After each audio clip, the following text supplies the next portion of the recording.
नमस्कार मेरे प्यारे साथियों, स्वागत है आप सभी का आपके अपने यूट्यूब चैनल पर। और फ्रेंड्स, इस क्लास में मैं आपको राजस्थान जीके के इंपॉर्टेंट क्वेश्चन कराऊंगा जो आपके रीट मेंस का जो एग्जाम होगा 2023 में 25 और 28 फरवरी को। उस एग्जाम पॉइंट ऑफ व्यू से ये क्वेश्चन इंपॉर्टेंट है और आपके एग्जाम को ध्यान में रखते हुए और आपका जो एग्जाम का लेवल है फ्रेंड्स, उसी हिसाब से मैं ये क्वेश्चन लेकर आया हूँ आप सभी के लिए।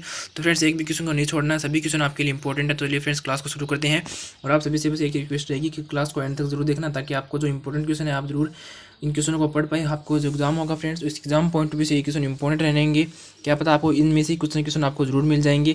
तो चलिए फ्रेंड्स, क्लास को शुरू करते हैं, जिसमें आपसे पहला क्वेश्चन पूछा गया कि सूर्यमल मिश्रण द्वारा अपूर्ण छोड़ी गई कृतिवंश भास्कर को किसने पूर्ण किया।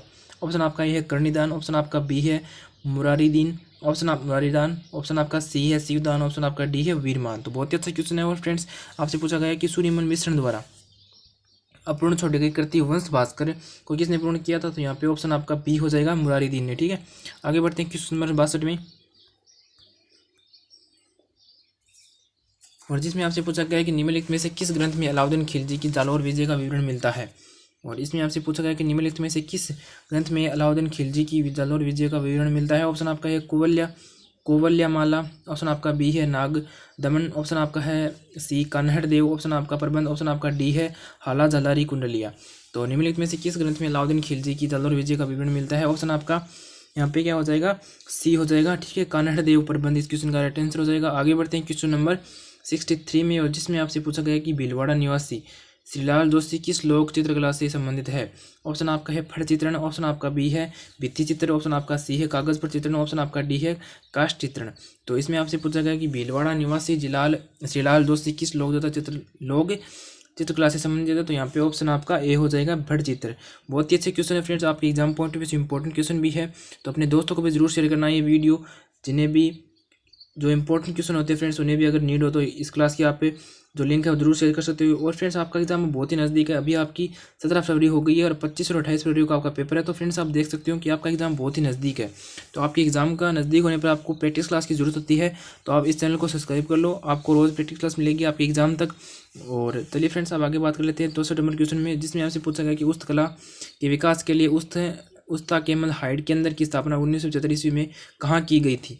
ऑप्शन आपका ये है जैसलमेर, ऑप्शन आपका बी है बीकानेर, ऑप्शन आपका सी है नागौर, ऑप्शन आपका डी है बाड़मेर। तो उस्ता कला के विकास के लिए उस्ता केमल हाइड के अंदर की स्थापना 1974 ईस्वी में कहाँ की गई थी। तो यहाँ पे ऑप्शन आपका 64 में बी हो जाएगा बीकानेर। आगे बढ़ते हैं क्वेश्चन नंबर 65 में,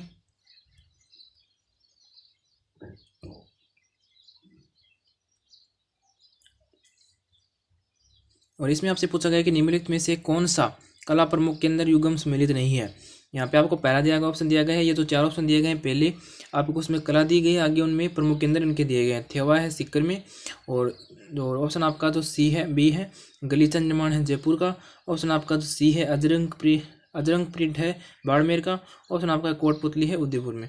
तो यहाँ पे आपको 4 ऑप्शन दिए गए हैं, तो यहाँ पे ऑप्शन आपका 65 इस क्वेश्चन का राइट आंसर हो जाएगा। और आगे बढ़ते हैं क्वेश्चन नंबर 66 में, यानी 66 नंबर क्वेश्चन में पूछते हैं, एक मिनट, यहाँ पे पहला ऑप्शन आएगा राइट आंसर हो जाएगा। आगे बढ़ते हैं क्वेश्चन नंबर 66 में, और जिसमें आपसे पूछा गया कि किस लोक कला के निर्माण का पुश्तैनी व्यवसाय केवल चित्तौड़गढ़ जिले के ग्राम बस्ती में ही देखा जाता है। किस लोक कला के निर्माण का पुश्तैनी व्यवसाय केवल चित्तौड़गढ़ के जिले के ग्राम बस्ती में ही देखा जाता है। तो यहाँ पे ऑप्शन आपका है फड़, ऑप्शन आपका है सांझी, ऑप्शन आपका है सी है व्हील, ऑप्शन आपका डी है कावड़। तो यहाँ पे आपका 66 में, तो यहाँ पे ऑप्शन आपका फ्रेंड्स डी हो जाएगा। ठीक है, कावड़ हो जाएगा इस क्वेश्चन का राइट आंसर। आगे बढ़ते हैं क्वेश्चन नंबर 67 में, और जिसमें आपसे पूछा गया कि निम्नलिखित में से कौन सा शहर नबदा बनाने के लिए प्रसिद्ध है। ठीक है, ऑप्शन आपका ए है टोंक, ऑप्शन आपका बी है भीलवाड़ा, ऑप्शन आपका सी है उदयपुर, ऑप्शन आपका डी है कोटा। तो इसमें आपको बताना है कि इन निम्नलिखित में से कौन सा शहर नबदा बनाने के लिए प्रसिद्ध है। तो यहाँ पे आपका ऑप्शन ए हो जाएगा। ठीक है, टोंक इस क्वेश्चन का राइट आंसर हो जाएगा। और फ्रेंड्स, आगे बढ़ते हैं क्वेश्चन नंबर 68 में, और जिसमें आपसे पूछा कि निम्नलिखित में से कौन सही ढंग से सुमेल नहीं खाता है। ऑप्शन आपका है थेवाकला प्रतापगढ़, ऑप्शन आपका बी है मीनाकारी जयपुर, ऑप्शन आपका सी है अजरंग प्रिंट जो है संगानेर, ऑप्शन आपका जो डी है टेराकोटा कला है वो मोलेला। तो यहाँ पे आपको 4 ऑप्शन दिए गए हैं, और जिसमें आपका 68वां का ऑप्शन सी हो जाएगा। ठीक है, यहाँ पे इसका राइट आंसर हो जाएगा अजरंग प्रिंट संगानेर इस क्वेश्चन का राइट आंसर हो जाएगा। आगे बढ़ते हैं क्वेश्चन नंबर 69 में, और जिसमें आपसे पूछा गया है कि राजस्थान में मोलेला किसके लिए जाना जाता है। अब ऑप्शन आपका है कुंदन के काम के लिए, ऑप्शन आपका बी है चमड़े के काम के लिए, ऑप्शन आपका सी है टेराकोटा कार्य के लिए, ऑप्शन आपका डी है गैसों के काम के लिए। तो राजस्थान में मोलेला किसके लिए जाना जाता है, तो यहाँ पे ऑप्शन आपका 69 में सी हो जाएगा। ठीक है, यहाँ पे टेराकोटा कार्य के लिए जाना जाता है। और आगे बढ़ते हैं क्वेश्चन नंबर 70 में, जिसमें आपसे पूछा गया है कि ग्रामीण गौरव पंत फ्लैगशिप योजना का उद्देश्य निर्माण करना है। ऑप्शन आपका है प्रत्येक गांव में पक्की सड़कों का, ऑप्शन आपका बी है ग्राम पंचायत मुख्यालय में सीमेंट करकट की सड़कों का, ऑप्शन आपका सी है प्रत्येक गांव में अधिक राष्ट्रीय मांगों का, ऑप्शन आपका डी है कच्ची सड़कों को पक्की सड़कों में बदलने का।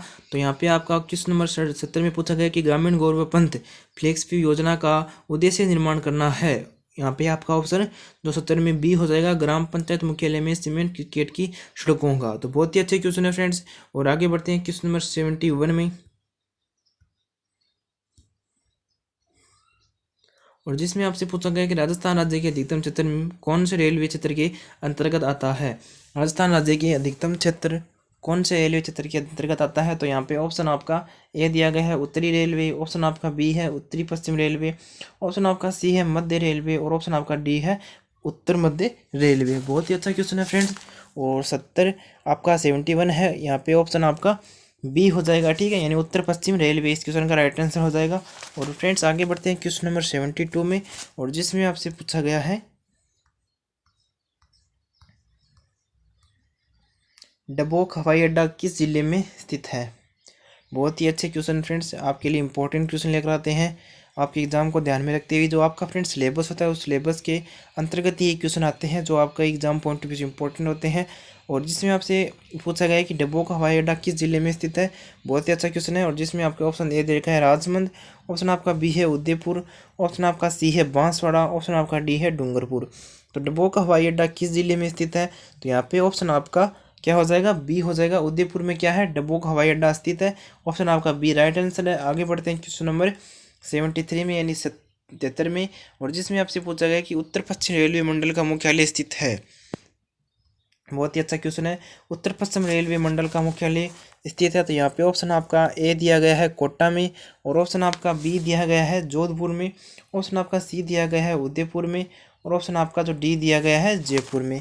तो 73 में फ्रेंड्स जो आपका राइट आंसर होगा वो ऑप्शन आपका ए हो जाएगा, जयपुर में हो जाएगा। और उत्तर पश्चिम रेलवे मंडल का मुख्यालय जयपुर में स्थित है। आगे बढ़ते हैं क्वेश्चन नंबर 74 में, जिसमें आपसे पूछा गया है कि रागमाला किस शैली का प्रसिद्ध चित्र है। रागमाला किस शैली का प्रसिद्ध चित्र है। ऑप्शन आपका है देवगढ़ शैली, ऑप्शन आपका बी है नाथद्वार शैली, ऑप्शन आपका सी है चावंड शैली, ऑप्शन आपका डी है उदयपुर शैली। तो रागमल शैली किस शैली का प्रसिद्ध चित्र है, तो यहाँ पे ऑप्शन आपका चावंड शैली, ऑप्शन आपका सी हो जाएगा। ठीक है, इसका राइट आंसर हो जाएगा। और आगे बढ़ते हैं क्वेश्चन नंबर 75 में, चित्रकार निसारुद्दीन ठीक है और साहिबुद्दीन किस चित्रकला शैली से संबंधित है। ऑप्शन आपका ए है बीकानेर, और ऑप्शन आपका बी है जयपुर, ऑप्शन आपका सी है मेवाड़, ऑप्शन आपका डी है बूंदी। तो चित्रकार निसारुद्दीन और साहिबुद्दीन किस चित्रकला शैली से संबंधित है, तो यहाँ पे ऑप्शन आपका सी हो जाएगा मेवाड़। आगे बढ़ते हैं क्वेश्चन नंबर 76 में, उदयपुर के राजमहल में चित्तौरों की हवेली ठीक है चित्तौरों की ओवरी की स्थापना किसने की।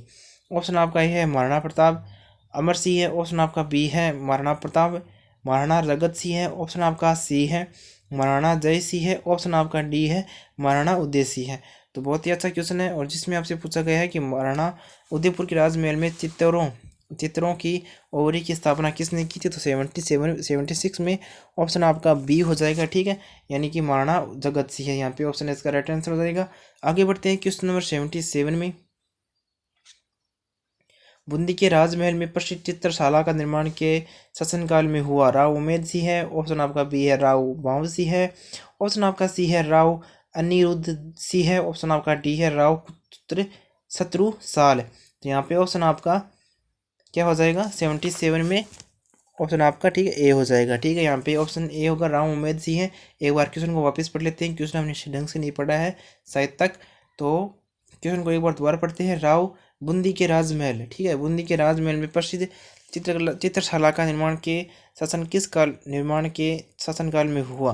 तो यहाँ पे ऑप्शन आपका ए हो जाएगा राव उमेद सिंह है। आगे बढ़ते हैं क्वेश्चन नंबर 78 में, और जिसमें आपसे पूछा गया है कि कवि एवं चित्रकार, ठीक है, कवि एवं चित्रकार नागरदीस, ठीक है, नागरीदास के रूप में कौन प्रसिद्ध था। ऑप्शन आपका है राजा कृष्णदेव, ऑप्शन आपका बी है राजा वृंदावन दास, ऑप्शन आपका सी है राजा सावंत सिंह है, ऑप्शन आपका डी है राव कुंभा। कवि एवं चित्रकार नागरीदास के रूप में कौन प्रसिद्ध था, तो यहाँ पे 78 में ऑप्शन आपका सी हो जाएगा, ठीक है, यानी कि राजा सावंत सी है। आगे बढ़ते हैं क्वेश्चन नंबर 79 में, और भारत की स्थलीय सीमा की लंबाई कितनी है। बहुत ही अच्छा क्वेश्चन है और बहुत ही इंपॉर्टेंट क्वेश्चन है। भारत की स्थलीय सीमा की लंबाई कितनी है, 6100 वर्ग, या ऑप्शन आपका बी है 7515 16 वर्ग, ऑप्शन आपका सी है 1200 वर्ग, ऑप्शन आपका डी है 15,200। तो यहाँ पे ऑप्शन आपका क्या हो जाएगा, 79 में भारत की स्थलीय सीमाओं की लंबाई कितनी है, तो 79 में ऑप्शन आपका डी हो जाएगा 15,200 वर्ग। आगे बढ़ते हैं क्वेश्चन नंबर 80 में, और जिसमें आपसे पूछा गया कि भारत का क्षेत्रफल लगभग है, भारत का जो क्षेत्रफल है वो कितना है, तो यहाँ पे ऑप्शन आपका ए दिया गया है 30.8 लाख वर्ग किलोमीटर, और ऑप्शन आपका बी है 32.8 लाख वर्ग किलोमीटर, ऑप्शन आपका जो सी है 33.6 लाख वर्ग किलोमीटर, और ऑप्शन आपका जो डी दिया गया है 32.4 लाख वर्ग किलोमीटर। तो इसमें आपको बताना है कि जो भारत का क्षेत्रफल लगभग कितना है, तो यहाँ पे ऑप्शन आपका कौन सा आ जाएगा, 32.8 लाख वर्ग किलोमीटर। तो फ्रेंड्स ये थे आपके क्वेश्चन जो मैंने आपको कराए। कल भी आपको ऐसे इंपॉर्टेंट क्वेश्चन कराऊंगा, और आपने इनमें से कितने क्वेश्चन सही किए। अगर आपको क्लास अच्छी लगी हो तो फ्रेंड्स वीडियो को लाइक कर देना, चैनल को जरूर सब्सक्राइब कर देना, और अपने दोस्तों में जरूर शेयर करना। और हम आपको मिलेंगे नेक्स्ट क्लास में, और बने रहिए चैनल के साथ। तब तक के लिए जय हिंद, वंदे मातरम।